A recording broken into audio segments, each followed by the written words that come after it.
Rangers वालों ने, ये बंदा नमाज़ पढ़ रहा है, रेंजर्स वालों ने इसको घेरे में ले लिया है, आप देख सकते हैं। वो देखें, वो रेंजर्स वालों ने वो पकड़ लिया उसे, वो नीचे गिरा रहे हैं, वो देखें, वो नीचे गिरा रहे हैं, वो रेंजर्स वालों ने नीचे।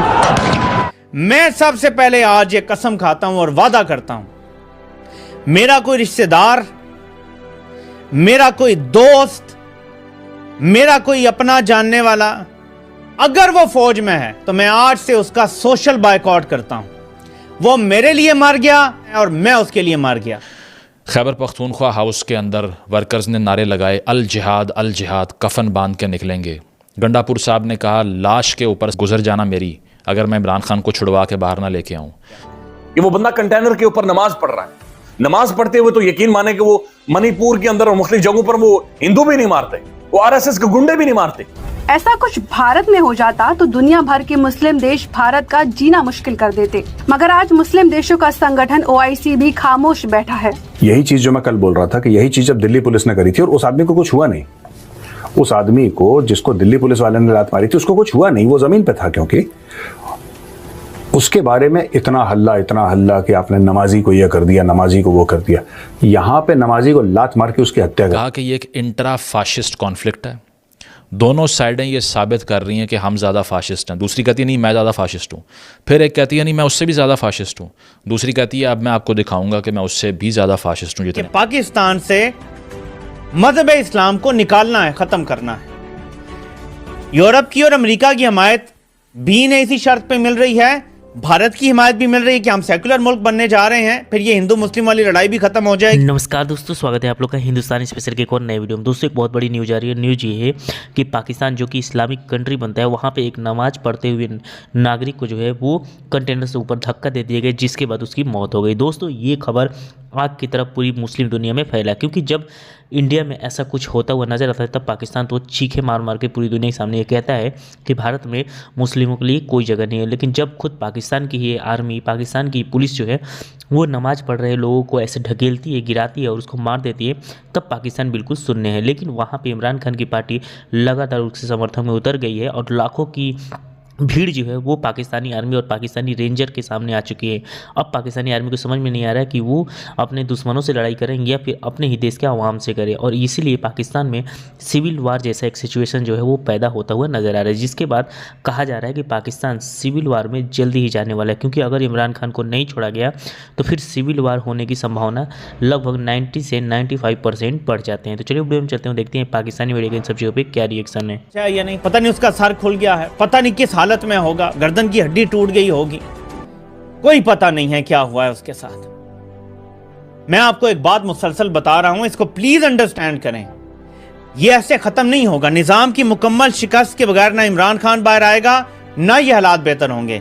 यजीदी फौज ये फैसला कर चुकी है कि पाकिस्तान से मजहब इस्लाम को निकालना है, खत्म करना है। यूरोप की और अमेरिका की हिमायत भी इन्हें इसी शर्त पे मिल रही है, भारत की हिमायत भी मिल रही है कि हम सेकुलर मुल्क बनने जा रहे हैं, फिर ये हिंदू मुस्लिम वाली लड़ाई भी खत्म हो जाएगी। और जो पाकिस्तान में लिबरल सेकुलर तबका है वो भी इनकी इसीलिए सपोर्ट कर रहा है। इन्होंने ये कह दिया है कि कोई भी लोग जो मजहब की बात भी करते हैं या मजहब की तरवीज करने की कोशिश करते हैं या मजहब जिनके एजेंडे का हिस्सा है, वो अब पाकिस्तान का हिस्सा नहीं रहेंगे, उनको कुचल दिया जाएगा। और ये उस कुचलने वाले ऑपरेशन का हिस्सा है। किसी की नमाज कबूल नहीं है इनको, किसी की दुआ कबूल नहीं है इनको। कोई रियासत मदीना का नारा लगाता है, ओह हो ये बंदा तो हमें बिल्कुल कबूल नहीं है। ये मैं आपको आज बता रहा हूं, मार्क माय वर्ड्स। यजीदी टोले के सरबराहों ने ये बैठ के फैसला किया था कि पाकिस्तान का और मजहब इस्लाम का अब कोई आपस में ताल्लुक नहीं रहेगा। मैं आपको एक और बात मालूमात की बुनियाद पर बता रहा हूं कि इस यजीदी टोले का जो पिछला सरबराह था वो अमेरिका को गारंटी दे चुका था कि कादियानियों को जो काफिर करार दिया गया आइन से वो मैं निकलवाऊंगा। दूसरा इसने कहा था कि जो तौहीन मजहब की दफात है वो भी मैं आइन से निकलवाऊंगा। ये अमेरिका को गारंटी दे चुके थे। आप अमेरिका के हर रेजोल्यूशन को देख लें, पढ़ लें, इन चीजों का जिक्र होगा कि पाकिस्तान को ये फौरी खत्म करनी चाहिए। ये गारंटियां दे चुके हैं। अपना हक छीन के ले लेते हैं। खैबर पख्तूनख्वा हाउस के अंदर वर्कर्स ने नारे लगाए, अल जिहाद, कफन बांध के निकलेंगे। गंडापुर साहब ने कहा, लाश के ऊपर गुजर जाना मेरी, अगर मैं इमरान खान को छुड़वा के बाहर ना लेके आऊँ। बुशरा बीबी साहिबा जो फ्रेशली पॉलिटिकल मैदान में दाखिल हुई हैं, उस पार्टी के पॉलिटिकल मैदान में जिसकी सारी कैंपेन ही इस प्रेमिस के ऊपर थी कि बाकी पार्टियों में ख़ानदानी सियासत और नेपोटिज़म है, उसने अपनी पार्टी की कमान अपनी वाइफ को दे दी। और उन्होंने भी कहा कि आखिरी खातून जो डी चौक छोड़ के जाएगी वो मैं हूँगी अगर खान साहब को रिहा ना किया गया तो, जबकि पहली खातून जो डी चौक छोड़ के गई वो बुशरा बीबी साहिबा थी जब क्रैकडाउन शुरू हुआ। दूसरी तरफ गवर्नमेंट के रिस्पांस की अगर बात करें तो उन्होंने शहरियों की ज़िंदगी अजीरन बनाने की कसम खा रखी है। 24 तारीख से बहुत पहले ही, 3 दिन पहले ही मोटरवेज़ बंद, मोबाइल सिग्नल डिस्ट्रप्टेड, इंटरनेट बर्बाद, स्कूल बंद, कारोबार बंद। और क्लेम क्या किया कि दरअसल वो मोटरवेज़ की रिपेयरमेंट का काम चल रहा है, उनको रिपेयर करना था तो इसलिए हमने सिग्नल बंद कर दिए। लोगों ने कहा ये दुनिया की पहली सड़क है जिसको बंद करने के लिए मोबाइल सिग्नल ऑफ करने पड़े। दहशतगर्दी का ख़तरा है, कहीं भी दहशतगर्दी हो जाएगी। भाई आना उन्होंने खैबर पख्तूनख्वा से था, बंद आपने पंजाब कर दिया सारा। मैं बजाते ख़ुद 2 दिन तक फंसा रहा हूँ, ट्रैवल किया और वापस आने का लाहौर कोई रास्ता मिल नहीं रहा था। तो उनका रिस्पांस भी वही। तो मैंने पहले भी कहा कि ये एक इंट्रा फाशिस्ट कॉन्फ्लिक्ट है, दोनों साइडें ये साबित कर रही हैं कि हम ज़्यादा फाशिस्ट हैं। दूसरी कहती है नहीं मैं ज़्यादा फाशिस्ट हूँ, फिर एक कहती है नहीं मैं उससे भी ज़्यादा फाशिस्ट हूँ, दूसरी कहती है अब मैं आपको दिखाऊंगा कि मैं उससे भी ज़्यादा फाशिस्ट हूँ जितने आप फाशिस्ट हैं।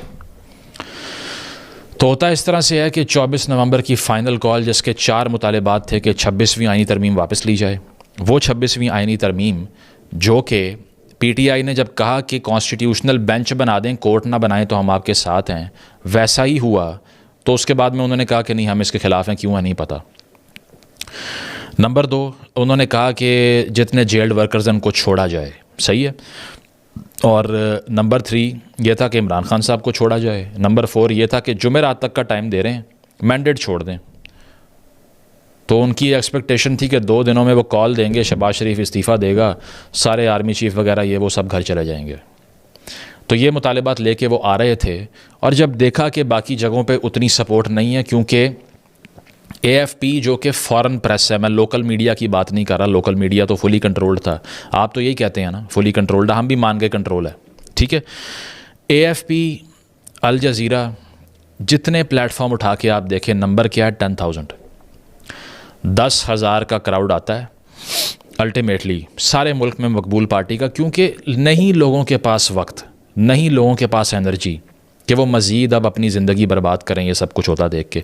पिछली बार भी गंडापुर साहब जो हैं वो सबको दरमियान में छोड़ के पहाड़ियों से होते हुए वापस चले गए थे। तो वो क्राउड बढ़ता है आगे और क्रैकडाउन शुरू हो जाता है। शेल मार रही है गवर्नमेंट, बंद कर रही है सड़कों को, अटक के पुल पे बैरिकेडिंग कर दी, लेकिन उसके बावजूद वो आगे आ गए। मोहसिन नकवी साहब ने प्रेस कॉन्फ्रेंस की और उन्होंने ये कहा कि दरअसल खुफिया हाथ इन्वॉल्व है जिसने ये सारा कुछ करवाया, अदरवाइज़ PTI तो नहीं चाह रही थी कि हम डी चौक में जाएं। अब वो डी चौक जहाँ से parliament of Pakistan, supreme court of Pakistan, Australian high commission, ये तमाम जगह 1 किलोमीटर की दूरी पर हैं। अचानक डिमांड ये हो गई कि हमने वहाँ आकर बैठना है और उसको स्टॉर्म करना है। इससे पहले संगजानी के मुकाम के ऊपर, यानी कि इस्लामाबाद से बाहर, ख़ुद कह रहे थे कि इमरान खान एग्री कर गया कि बाहर जलसा कर लेंगे, कैपिटल सिटी के अंदर नहीं जाएंगे, सेंसिटिव प्लेसेस पे, रेड जोन में नहीं जाएंगे। कॉन्स्टिट्यूशनल राइट है। तो फिर इससे पहले जो आपकी हिस्ट्री है जिसमें आप 9 मई वाली करतूत जो आपने की वो भी फेल्ड रेवोल्यूशन, तो फेल्ड रेवोल्यूशन में यही होता है, एक इनकलाब की कैलकुलेशन क्या होती है कि ये अगले को मार देंगे या खुद मर जाएंगे। अब जब एक फरीक बचेगा वो आपको नहीं छोड़ेगा। मुझे 1000 मैसेज आए हुए एक ट्वीट करने के ऊपर जिसमें मैंने ये लिखा कि final call was a missed call. तो लोगों ने कहा शर्म आनी चाहिए, 200 बंदा मार दिया, शर्म आनी चाहिए, 100 बंदा मार दिया। तो दोस्तों जैसे आपने इस वीडियो में देखा कि जो पाकिस्तान की मीडिया है वो तो इस बात पे रो रही है कि इस्लामी मुल्क में जिस प्रकार की स्थिति बनी हुई है वहाँ पे इस प्रकार की चीज़ें नहीं होनी चाहिए। लेकिन एक तरफ जहाँ पाकिस्तानी मीडिया जो इमरान खान के समर्थन में मीडिया है वो तो बहुत ज़्यादा हल्ला मचा रही है, लेकिन जो वहाँ के नेशनल मीडिया, जो TV चैनल्स हैं, उस पर इस तरीके की कोई भी बात नहीं की जा रही है। और यही पाकिस्तान की सच्चाई है कि पाकिस्तान के आर्मी के कहने पे ही पाकिस्तान में न्यूज़ चलते हैं। और दोस्तों इसी वजह से पाकिस्तान की स्थिति पहुंच गई है कि पाकिस्तान को कोई पूछ नहीं रहा है। दोस्तों पूरी दुनिया में पाकिस्तान जो लगातार ये कहने की कोशिश कर रहा है कि हमारे यहाँ पे इस्लाम का सबसे सेफेस्ट जगह है, लेकिन अगर आप देखें भारत में, तो भारत में जितने अच्छे से मुसलमान रह रहे हैं, दुनिया का कोई भी मुल्क नहीं होगा जहाँ पर नहीं रह रहे। हालाँकि भारत में कहीं ना कहीं कुछ ऐसी सिचुएशन थोड़ी बहुत बन जाती है, जो कट्टरपंथी लोग हैं वो लड़ाई कर लेते हैं, लेकिन अगर आप आज आम मुसलमान देखें, अगर आप पढ़े लिखे मुसलमान को देखें तो वो इन सब चीज़ों में नहीं होते हैं।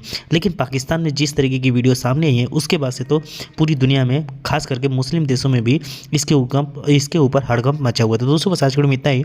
आई थिंक आप लोगों को वीडियो अच्छा लगा। वीडियो को लाइक और चैनल हिंदुस्तानी स्पेशल को सब्सक्राइब कर लें, क्योंकि हम आपके लिए इंटरेस्टिंग वीडियो लाते रहते हैं। मिलेंगे इस न्यू वीडियो से, तब तक हिंदुस्तानी स्पेशल।